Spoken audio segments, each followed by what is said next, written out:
मैं आपके साथी सुरेंद्र इंदौरा आज फिर आपके सामने एक बार उसी मुद्दे को लेकर 200 बेड के अस्पताल का जो हमने कल जिसका जिक्र किया था। आपको याद होगा कि बीते कल रामगढ़ भगवानपुर में 200 बेड के अस्पताल बनने को लेकर हमने कहा था, आशंका जताई थी कि वहाँ अस्पताल नहीं बनाया जाएगा।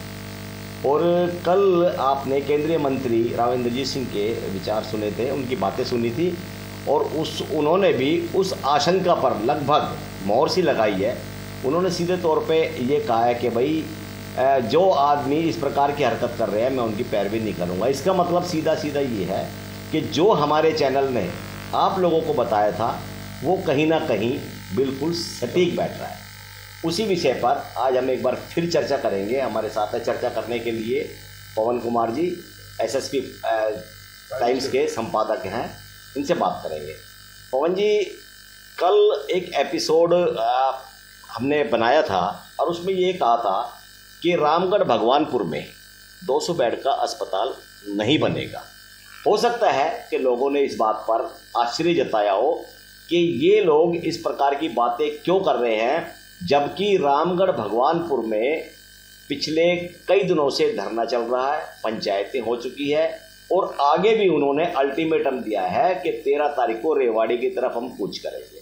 और उसके बाद चैनल ने दावा कर दिया या आशंका जता दी कि ये जो रामगढ़ में हॉस्पिटल नहीं बनेगा।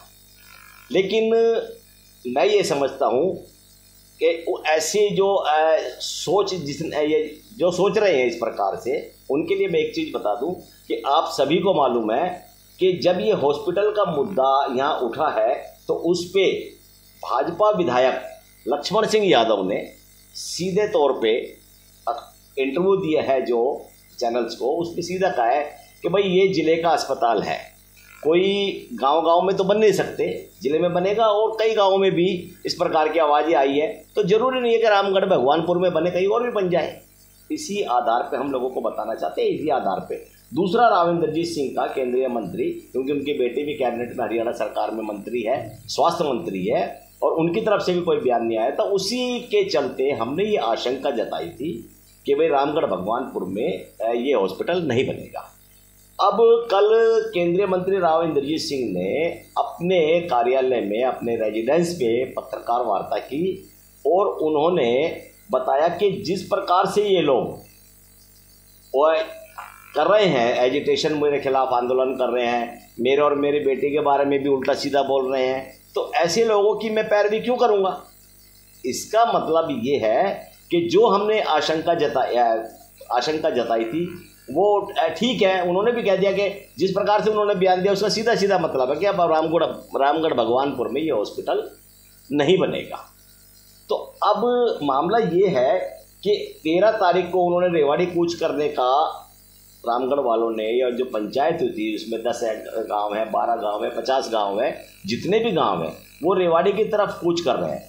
तो हम इस बात पे चर्चा करेंगे कि जो कूच करने का है रेवाड़ी की तरफ, उसका क्या रिजल्ट निकलेगा। पवन जी, इस बारे में आपका क्या कहना है? कुछ रिजल्ट निकलेगा इसमें, या ये सिर्फ ये जैसे जिस प्रकार से आंदोलन चल रहा है उसमें कोई ना तो नेता का बयान ना सरकार का बयान किसी का आ रहा है, इसी तरह खाली ये चला जाएगा रेवाड़ी की तरफ कूच करने का भी?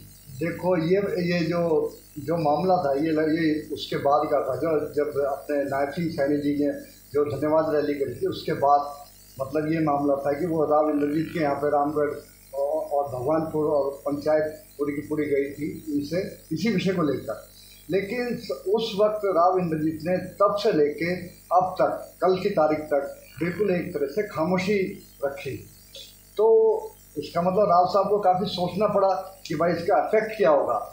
लेकिन जैसे डिनर वाली बात जहाँ आई कि भाई आखिर राव ने डिनर पे बुलाया यहाँ के विधायकों को, और उसके बाद अचानक प्रेस कॉन्फ्रेंस करके उन पे रामगढ़ वालों पे आरोप लगाना, मतलब सारी चीज़ सोचने के बाद कि भाई इन सारे विधायक तो मेरे साथ हैं, फिर मेरा विरोध कहाँ से होगा, उस चीज़ का पलड़ा उन्होंने अपने आप में भारी समझा और तब जाके प्रेस कॉन्फ्रेंस करके अपनी सफाई पेश करी और अपने जो गिला शिकवा थे उसके आधार पे ये इंडिकेशन दे दिए कि किसी भी सूरत में रामगढ़ भगवानपुर में ये 200 बेड का हॉस्पिटल नहीं बनेगा। नहीं, बात जो हमारा जो सवाल है कि 13 तारीख को जो कूच करेगा इसका रिजल्ट क्या रहेगा? 13 तारीख को जैसा कि मानना है, पंचायत तो वहाँ की चलेगी, जो भी पंचायत रामगढ़ भगवानपुर की तरफ से वहाँ से रेवाड़ी के लिए कूच करेगी। अब उसमें कितनी संभावनाएं, कितनी गैदरिंग होगी, वो एक सोचने का विषय है।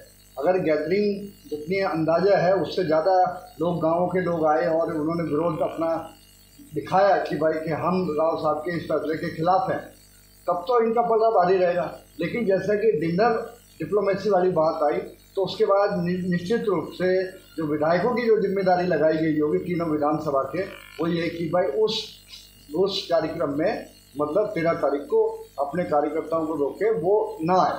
तो इस हिसाब से कहीं ना कहीं थोड़ी सी भीड़ में कमी आई होगी। अभी जो कल राव साहब ने, चलो वो भीड़ कम आएगी नहीं आएगी वो तो देखने वाली बात होगी, उसका रिजल्ट भी आपको क्या लग रहा है? हमें भी ऐसा कुछ नहीं दिखा रहा कि भाई इसको कोई परिणाम निकलेगा इसका, क्योंकि अभी तक 17 कितने दिन हो गए इनको धरना प्रदर्शन करते हुए, अभी भी कोई 16-17 दिन हो गए यार, कोई रिजल्ट इसका नहीं आया है सामने। सरकार की तरफ से भी कोई इनिशिएटिव नहीं है कि भाई सरकार ही इसमें कोई हस्तक्षेप कर रही है या सरकार कोई आश्वासन दे रही है, क्योंकि नहीं, मामला जिले का है और बड़ा गंभीर सा है। घोषणा ये नायब सिंह सैनी जी करके भी गए हैं और पहले से भी इसकी घोषणा है कि भाई अस्पताल तो बनेगा, और अब सीएम अब इजरायली में घोषणा भी करके गए हैं। लेकिन बावजूद इसके जो आंदोलन हो रहा है, आदमी ऑटोमेटिकली किसी व्यक्ति विशेष से नहीं, व्यक्ति विशेष का तो चलो एक नाम है, रावेंद्र सिंह हमसे नहीं मिले, उन्होंने कमिटमेंट किया था कि हम आपको हॉस्पिटल बनवाएंगे।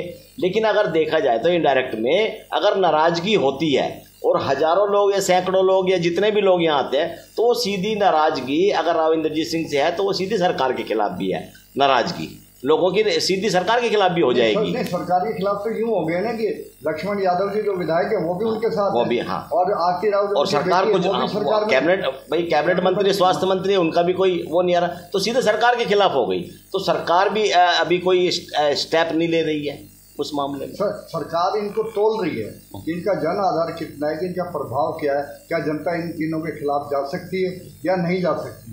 अगर नहीं जा सकती है तो फिर वो सरकार उसी हिसाब से फैसला लेगी, अगर जा सकती है तो सरकार हो सकता है इनके खिलाफ फैसला लेके रामगढ़ भगवानपुर में ही घोषणा कर दे। रामगढ़ भगवानपुर में हम देखो कह चुके जिस प्रकार की स्थिति बनी हुई है, रामगढ़ भगवानपुर में आप कह रहे सरकार जो है इनको दबाव से नाप रही है जैसे, और स्ट्रेंथ ज़्यादा हो जाए या ज़्यादा लोग इकट्ठा हो जाए, हजारों हो जाए, तो सरकार क्या दबाव में आ जाएगी? मुझे नहीं लगता कि वो सरकार इसमें दबाव में आएगी। कारण उसका ये भी है कि सरकार बेशक पब्लिक उनसे इस प्रकार का बिहेव कर रही है, लेकिन उनके एमएलए भी तो है ना, एमएलए भी है, उनके केंद्रीय मंत्री भी है, उनकी सरकार में शामिल कैबिनेट मंत्री भी है, उनको भी सरकार नज़रअंदाज नहीं कर सकती ना। लेकिन और फिर दूसरा ये है कि रामगढ़ भगवानपुर में 10 गांव है, 20 गांव है, 15 गांव है, लेकिन इसके बावजूद और भी तो गांव है जिन्होंने डिमांड की हुई है। तो मुझे नहीं लगता कि सरकार इनके दबाव में इस प्रकार से आएगी और वो कह देगी नहीं जी राव साहब आप भी पीछे हटो, कैबिनेट मंत्री आरती सिंह राव तो आप भी पीछे हटो, लक्ष्मण जी आप भी, आपको भी आपकी भी जरूरत नहीं है, हमें तो पब्लिक चाहिए और रामगढ़ में ही बनवा दो। उसके बाद तो फिर माहौल ही बिगड़ जाएगा, फिर उनके प्रतिनिधियों की वैल्यू नहीं रही सरकार में। मान लो रामगढ़ के साथ लगभग रेवाड़ी विधानसभा के 20% गांव हो, लेकिन बाकी जो गांव है वो तो दूसरों के पक्ष में हो। वही ना तो सरकार का तो इस मामले में गाँव वालों के साथ जाने का सवाल ही पैदा नहीं होता, जहाँ तक हमारी अपनी सोच है। जो इस प्रकार के जो हालात वर्तमान, जमीन का मामला हो सकता है कि सरकार उस पर कुछ फैसला करे। नहीं, जमीन तो सरकार ये भी कर सकती है ना भाई, यहाँ ना तो कहीं और सही। उससे पहले भी तो वाटर टैंक के लिए लिसाना में जो जमीन ली थी वो प्रोजेक्ट फिर उन्होंने कैंसिल कर दिया, बहुत पुरानी बात है ये। और अब भी इसको भी कैंसिल कर सकती है, इसको भी कर सकती है, कहीं और भी जगह हो सकती है। इसको कैंसिल करने के बाद आधा विवाद तो वैसे ही समाप्त हो जाएगा। खैर कल राव साहब ने एक चीज़ और भी कहा और बहुत बड़ी बात उन्होंने कही है कि जिस प्रकार से ये माहौल बना रहे हैं कि मुझे वो गोली भी मार सकते हैं और इनके साथ जो उन्होंने मेरी बेटी के बारे में भी इस तरह से भाई दूसरी बातें इस प्रकार से नहीं बोलना चाहिए, इनके खिलाफ मामला दर्ज होना चाहिए, मामला दर्ज होना चाहिए। ये नहीं, ये राव साहब से ज़्यादा दूसरे हमारे पत्रकार साथी हैं वो इसको हाईलाइट करें कि मामला दर्ज होना चाहिए। मतलब राव साहब शायद चाहें या ना चाहें उसको सेकंड थिंग है, लेकिन कई पत्रकारों ने जो पहले राष्ट्रीय समाचार पत्र में उन्होंने इस चीज़ को काफ़ी हाईलाइट करने की कोशिश करी कि भाई उनके खिलाफ जिन्होंने कैसेट जो क्या ना वॉइस को रिलीज़ करा है उनके खिलाफ कार्रवाई होनी चाहिए। अब बात आती है कि आरती राव के बारे में जो उन्होंने कहा है वो चीज़ तो बिल्कुल सही कही है कि उसका विरोध किस चीज़ से, उन्होंने कोई आरती राव से तो विरोध करना नहीं चाहिए। कोई कमिटमेंट भी नहीं है उनका, कमिटमेंट भी नहीं है। इंद्रजीत से नाराजगी थी तो इंद्रजीत के बारे में बोल सकते थे। और रही बात धमकी की, तो ऐसा तो नहीं लगता कि राव साहब को कोई धमकी दे कि भाई गोली मार देंगे, तो वो चीज़ तो ऐसी तो कुछ है नहीं। इतनी दादागिरी किसी में भी नहीं है कि जो राव साहब की जाके गोली मार दे, तो वो तो एक बनावटी बात। अच्छा, तो आपको ये है कि भाई जो उन्होंने कहा भाई चलो धमकी की बात नहीं, लेकिन उन्होंने धमकी नहीं दी है राव साहब ने। आपने गलत सुना है, राव साहब ने ये नहीं कहा कि मुझे धमकी दी है। बोले जिस प्रकार से ये बिहेव कर रहे हैं मेरे साथ में ना, मेरे गोली भी मार सकते हैं, उन्होंने ये कहा है। बाकी ये नहीं कि धमकी दी है, राव साहब को धमकी कोई देगा भी नहीं, उन्होंने धमकी दी, उन्होंने धमकी नहीं दी है ना। राव साहब ने भी ये कहा है कि भाई इन्होंने धमकी दी है। उन्होंने तो ये कहा है कि जिस प्रकार से ये हरकत कर रहे हैं भाई मेरे साथ में, मेरी राजनीति के खिलाफ और मेरे खिलाफ, और वो बेटी के बारे में उल्टा बोलना, तो भैया कल ने मुझे जहर भी दे सकते हैं और वो भाई गोली मार सकते हैं। ये तो उन्होंने अपनी तरफ से कहा है। उनकी तरफ से कोई किसी तरह किसी व्यक्ति विशेष की तरफ से या पंचायत की तरफ से राव साहब को कोई धमकी नहीं है, इसमें कुछ नहीं। खैर हम अपने असल मुद्दे पे आते हैं। यही है कि हम दर्शकों को ये बताना चाहते हैं कि हमने जो बीते कल के जो एपिसोड में आशंका जताई थी, उस पर राव साहब ने जिस प्रकार से बयान दिया है कि भाई मैं ऐसे लोगों की पैरवी नहीं करूंगा जो पूरा क्षेत्र मेरे साथ होते हुए और यही लोग मेरे एक तरह से खिलाफ हो रहे हैं, मेरे खिलाफ आंदोलन कर रहे हैं, मेरे बारे में अनर्गल बातें कर रहे हैं, बेटी के बारे में भी इस प्रकार की अनर्गल बातें कर रहे हैं, तो भाई मैं इनकी पैरवी नहीं करूंगा। इससे हम ये बताना चाहते हैं कि हमने जो हमारे चैनल में एक एनालिसिस करके जो आशंका जताई थी कि भाई ये रामगढ़ भगवानपुर में नहीं बनेगा, तो उस पर राव साहब के इस बयान से एक मोहर सी लग जाती है। हम जनता को यही बताना चाहते थे। आपके इसमें कोई विचार हो, जनता का कोई विचार हो, तो आप हमें कमेंट्स में भेज दीजिए। धन्यवाद।